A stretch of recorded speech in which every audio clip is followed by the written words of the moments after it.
Donc j'avais choisi d'étudier les Shipibo-Konibo, ce groupe de panneaux riverains qui avait été en contact avec les Occidentaux depuis le XVIIe siècle. Ce que je vais découvrir ensuite, parce que j'ai fait une approche historique après avoir fait le terrain. Et ce que je voulais essayer de comprendre, c'était comment ils avaient résisté à ces siècles de contact, comment leur société était structurée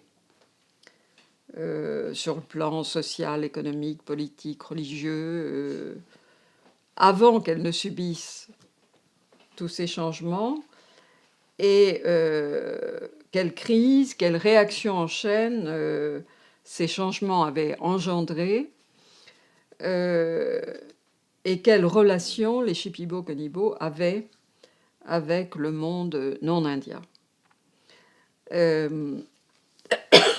Pour cela, bon, j'ai eu une approche ethnographique d'abord, 9 mois en 66 et 3 mois en 67, en 1967,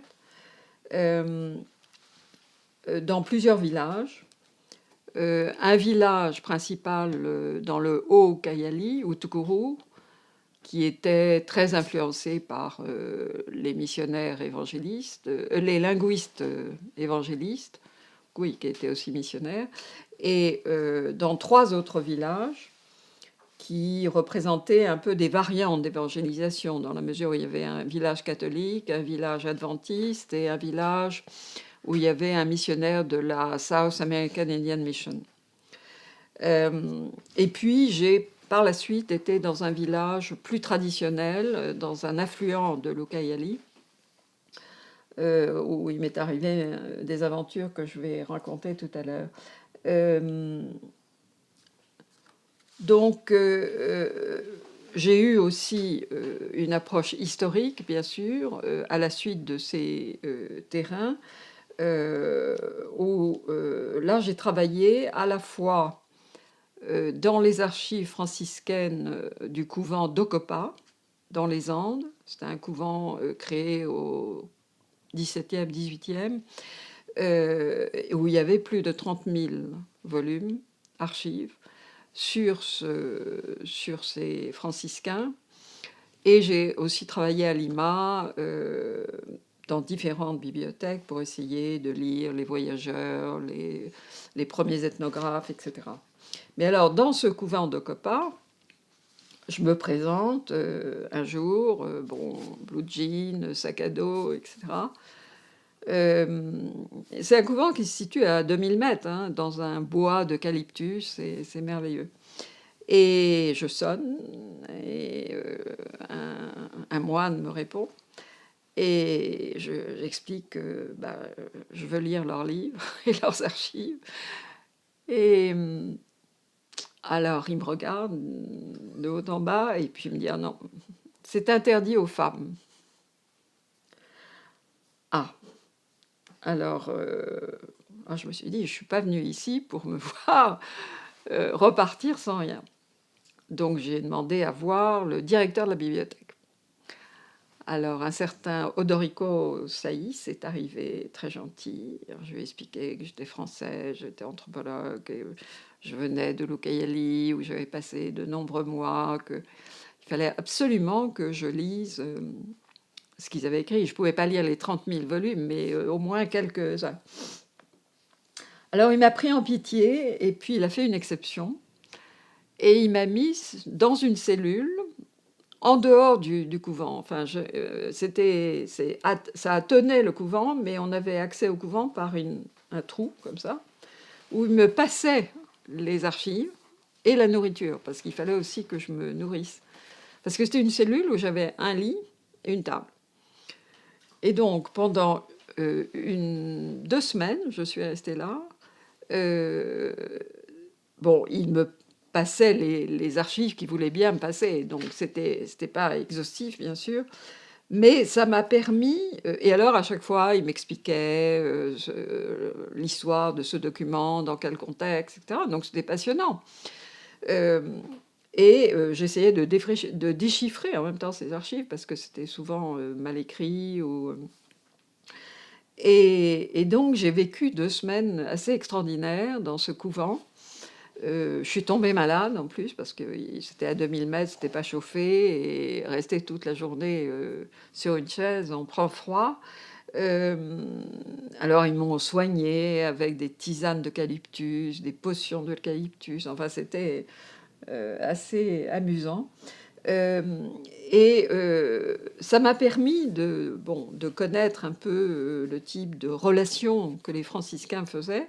Après, j'ai eu l'occasion d'acheter les 14 volumes de Izaguirre, qui était un moine franciscain qui, au 19e, début 20e, a réécrit l'histoire des franciscains à partir de toutes ces archives de Coppard. Mais bien sûr, c'était vu par un franciscain, donc c'était pas la même chose.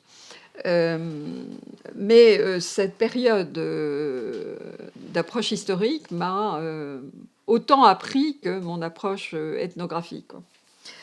Alors, pour revenir au terrain ethnographique, j'ai eu la chance de rencontrer, près de cette base missionnaire, un individu qui était extraordinaire, qui s'appelait Sohirawa, qui était un Shipibo d'une quarantaine d'années, qui avait eu l'occasion de travailler avec un linguiste évangéliste qui faisait un dictionnaire de la langue Shipibo-Kanibo.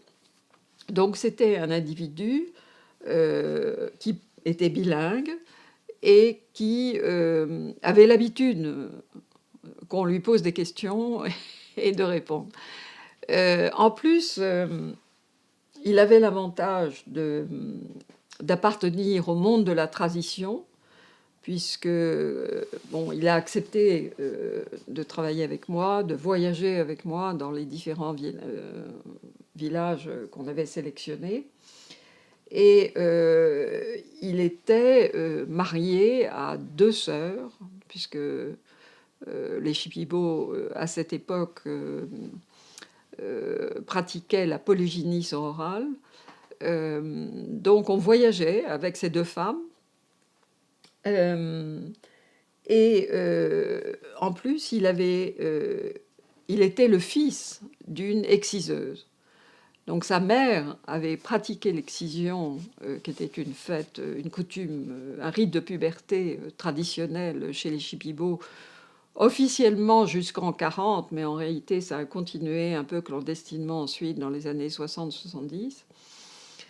Et enfant, adolescent, il avait assisté à ces grandes fêtes d'excision, et donc il a pu en parler d'une façon directe. Donc, il était le fils d'une exciseuse, et il a pu aussi me parler du système de clans qui existait avant, qui n'était plus vraiment pratiqué quand je suis arrivée, mais qui, lui, est patrilinéaire. Donc, c'était intéressant de mettre en relation ce système de clans avec la matrilocalité que pratiquait, ou luxori localité, que pratiquaient les Shipibo de façon assez majoritaire à l'époque où je suis arrivée.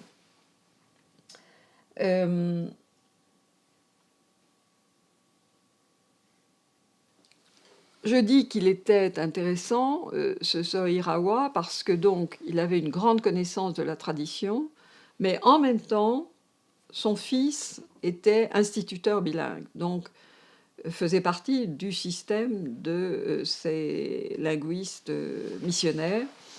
Et donc, à travers son fils, il vivait le changement, avec tous les problèmes du changement et la morale que voulaient imposer ces linguistes missionnaires. Donc c'est avec lui que j'ai fait mon apprentissage un peu de la langue, mais en si peu de temps, j'ai pas vraiment appris la langue de façon à m'entretenir avec quelqu'un, mais je pouvais vérifier certaines traductions et surtout la culture. Il a été mon professeur en culture Shipibo-Konibo. Il était à la fois mon professeur, celui qui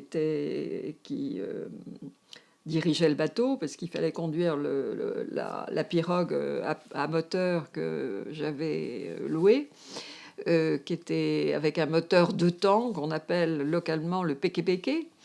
Et il était surtout l'intermédiaire avec les autres Shipibo-Konibo qu'on rencontrait, et il expliquait un peu qui j'étais. Et c'était très, très, très important de l'avoir comme cela. J'ai oublié de dire, oui, qu'il avait donc vécu un certain nombre de rituels de puberté, et au cours de ces rituels, il avait pratiqué ce qu'on appelle le duel au weshati, qui, lorsqu'on a un différend avec un autre homme, on se bat avec lui, mais en réalité, ces duels arrivent lorsque l'un des 2 hommes a commis l'adultère et a couché avec la femme de l'autre. Bon.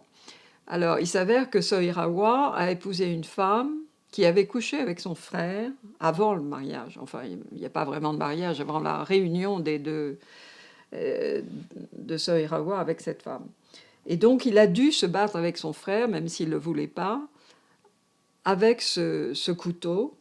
C'est un couteau courbe qui était fait d'un bec de toucan il y a très longtemps et qui ensuite était fait avec une lame en forme de demi-cercle. Donc, celui qui était le fautif de l'adultère devait présenter sa nuque à l'autre, même s'il faisait un peu semblant de se battre, mais il devait présenter sa nuque. Et l'autre, avec ce couteau, entaillait d'une oreille à l'autre celui qui avait commis l'adultère. Bon, je reviendrai là-dessus quand je parlerai de l'excision et des rituels de puberté. Mais ce qui était extraordinaire, c'est qu'il avait une magnifique cicatrice dans le cou. Sauf que à l'époque où je l'ai connu, il y avait un racisme et une discrimination vis-à-vis des Indiens qui était phénoménale. Et il avait tendance à mettre sa casquette à l'envers pour cacher cette cicatrice, car montrer cette cicatrice, c'était automatiquement décliner son identité d'Indien et être l'objet de sarcasme, d'injures, etc. Donc, ce signe identitaire, qui pour moi a été très précieux, était aussi un signe de discrimination pour les autres. Donc, sur le terrain, il s'est passé plusieurs choses. D'abord, j'ai dû faire face à une certaine méfiance vis-à-vis des gens dans ce village de Tukuru où j'ai principalement résidé, parce que je venais, en m'intéressant à leur culture, en leur posant des questions sur des tas de domaines, sans leur imposer une morale, sans leur imposer un discours qui était celui des missionnaires. Donc j'étais blanche, mais je n'étais pas missionnaire. Donc ils avaient du mal à voir qui j'étais, quoi. Et donc j'ai dû, pendant un certain nombre de semaines, leur expliquer que je n'arrivais pas là pour leur apprendre la Bible ou leur dire ce qu'il fallait faire ou ne pas faire. Et donc ça a été un peu dur au départ, mais Peu à peu, les femmes en particulier m'ont acceptée et je me rappelle toujours un jour, une vieille femme qui malheureusement était très malade, elle avait la tuberculose. J'enregistrais des chants de rituels de puberté, justement, euh, et de sa voix faible et malade, elle faisait beaucoup d'efforts pour me chanter ces chants. Et à la fin, elle a continué les chants en chantant sur moi, une chanson qu'elle avait inventée, en me donnant un nom qui était le nom d'un oiseau, Hawaï, qui était une espèce de mouette blanche qu'on trouvait sur les rives, en particulier l'été, quand il y avait des grandes plages qui se découvraient parce que le fleuve baissait. Elle me comparait à cet oiseau blanc qui venait d'un pays dont on ignorait le nom, qui repartait, etc. Bon, c'était très symbolique, mais c'était une façon de me donner une identité et de me dire, bon, on sait qui tu es et on te fait confiance en quelque sorte. Euh, donc, il y a eu une certaine acceptation. Mais cela dit, j'ai eu plusieurs problèmes, non pas venant des Shipibo, mais venant des gens de l'extérieur. On avait décidé avec ce Irawa d'aller voir un village plus traditionnel, moins atteint par les missionnaires, même s'il y avait quand même un maître bilingue sur place, qui se trouvait sur le Rio Pisqui. En voyageant, on avait aussi une règle, c'est qu'à 6 heures du soir, quand le soleil se couche, c'est très dangereux de naviguer sur le fleuve quand on en a une petite embarcation. Donc, moi, j'avais une règle, c'est que vers 5-6 heures, on commence à trouver un endroit où on allait s'arrêter et planter la moustiquaire. Donc, on était sur ce Rio Pisqui, le soleil tombait, puis il n'y avait pas signe de vie. Alors, au loin, je vois tout d'un coup des maisons, et je dis à ce Irawa, on va s'arrêter là. Alors, on s'approche, et puis il se rend compte très vite que ce n'était pas des Shipibo. C'était un campement de forestiers. Donc, lui, il voulait absolument pas s'arrêter. Moi, je voulais m'arrêter. Enfin, finalement, on a arrêté le moteur. Je suis montée, parce que c'était un peu sur une berge. J'ai demandé de voir le contremaître dans mon plus bel espagnol. Et, et donc, j'ai rencontré ce monsieur. J'ai essayé de lui expliquer que j'étais française, que j'étais ethnologue. Tout ça ne voulait rien lui dire. Enfin, ne signifiait pas grand-chose pour lui. Et j'étais entourée d'environ 80 hommes qui n'avaient pas vu de femme depuis 2 ou 3 mois.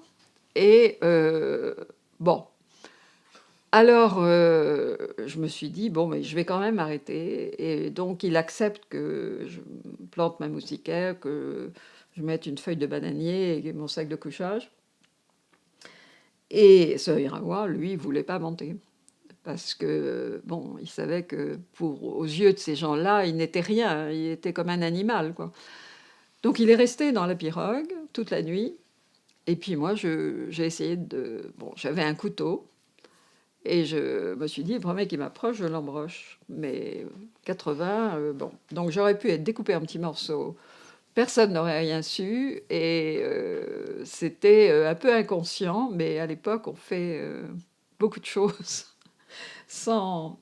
Mais je crois qu'il y a une façon de se présenter et d'être qui impressionne les autres. Et j'ai connu ça à New York dans un tout autre terrain où la même chose, c'était assez dangereux, mais il y a une façon de dire à l'autre, j'ai pas peur. Et bon, donc très vite, j'ai dormi, enfin j'ai pas dormi, mais au moins je me suis reposée. Et dès qu'il y a eu un rayon de soleil, on est reparti à toute allure. Et 1 heure après, on a trouvé notre village Shipibo qu'on cherchait. La deuxième chose qui m'est arrivée, alors là, c'est dans un autre registre, c'était l'année suivante où je suis retournée dans ce grand village, Tukuru, là où j'avais passé plusieurs mois. Alors, les Shipibo, les Konibo, c'est surtout des Konibo, là,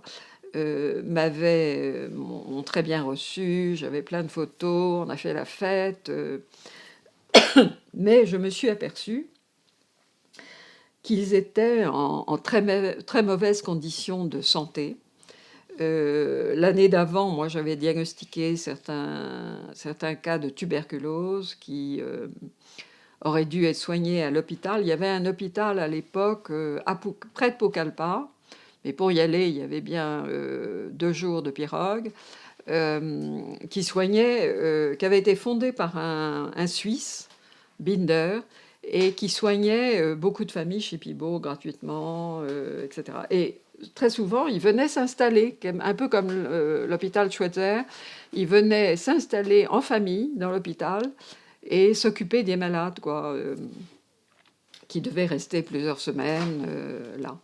Donc, je me trouvais à Otoguru, dans un village qui présentait énormément de problèmes de santé. Là, il y avait eu une inondation pendant l'hiver qui avait fichu en l'air toutes les les chakras de manioc. Donc, il manquait d'aliments, il y avait un peu de la famine. Donc, la situation était très tendue. Et en plus, ils avaient un missionnaire qui était venu se faire une maison dans le village, un missionnaire de la South American Indian Mission, qui était écossais et qui avait un caractère de chien. Et sa femme avait décidé qu'elle voulait réformer la façon d'élever les poules et les poulets des Shipibo Konibo. Bon. Alors, les Shipibo ramassent leurs volailles la nuit pour qu'elles ne soient pas mangées par quelconque animal, mais de jour, la volaille, ça se balade partout, dans les maisons. Bon. Et cette missionnaire avait décidé d'apprendre aux femmes Shipibo à ramasser les volailles de jour et de nuit. Et à chaque fois qu'elle voyait une poule se balader dans le chemin, elle la tuait, carrément. Donc l'atmosphère était vraiment tendue. Donc je me suis rendu compte que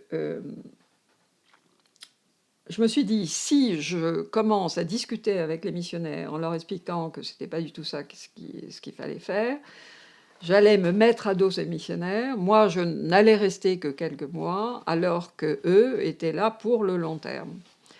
Donc j'ai choisi d'agir, si vous voulez, sur le plan santé, et je leur ai donné de l'argent pour que toute une famille aille à Pucallpa, à l'hôpital, se faire soigner. Et au fur et à mesure, j'espérais que d'autres allaient pouvoir y aller. Mais c'est ce genre de crise sur le terrain qu'il faut gérer et qui entrave bien souvent le problème de collecte de données, quoi.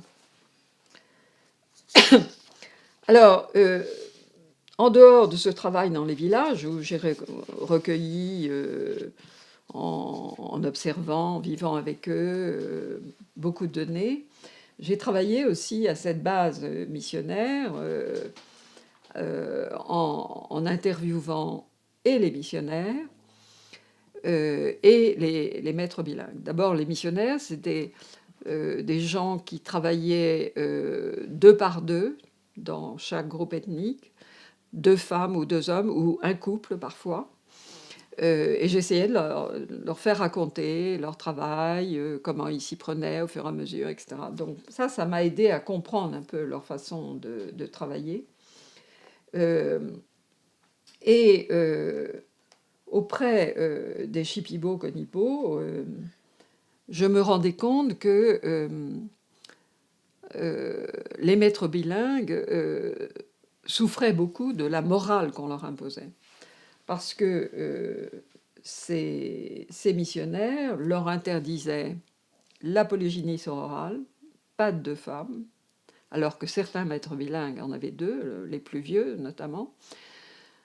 Pas d'adultère, bien sûr, pas de fête, pas de bière de Masato, de bière de manioc, pas de tabac, pas de session chamanique. Donc, qu'est-ce qui restait? Pas grand-chose. Et il se rendait compte que dans la culture Shipibo, la femme était la clé, finalement. Avec la matrilocalité, elle détenait beaucoup de pouvoir, même si, bien souvent, les chefs étaient des hommes, ou généralement des hommes. Mais la matrilocalité leur donnait un pouvoir parce que l'homme venait vivre dans la famille de ses beaux-parents. Donc les missionnaires se sont dit, pour déconstruire cette structure sociale, on va envoyer les maîtres bilingues à l'autre bout du territoire. Donc ils nommaient ces maîtres bilingues d'une communauté, ils l'envoyaient à une communauté située à 10 jours de bateau. Alors ça a provoqué un grand émoi et beaucoup de résistance. Donc les femmes ont commencé à prendre des plantes contraceptives pour ne pas avoir d'enfants, à ne plus vouloir travailler dans la cuisine, dans leurs tâches ménagères, dans les chakras. Et certains maîtres bilingues ont refusé la polygamie, les fêtes, etc. Donc il y avait une grosse crise qui m'a beaucoup intéressée parce que ça m'a permis d'éclairer à la fois le côté missionnaire et le côté maître bilingue, qui vont être eux-mêmes à l'origine d'une prise de conscience et à l'origine de l'émergence des organisations qui vont naître quelques années plus tard.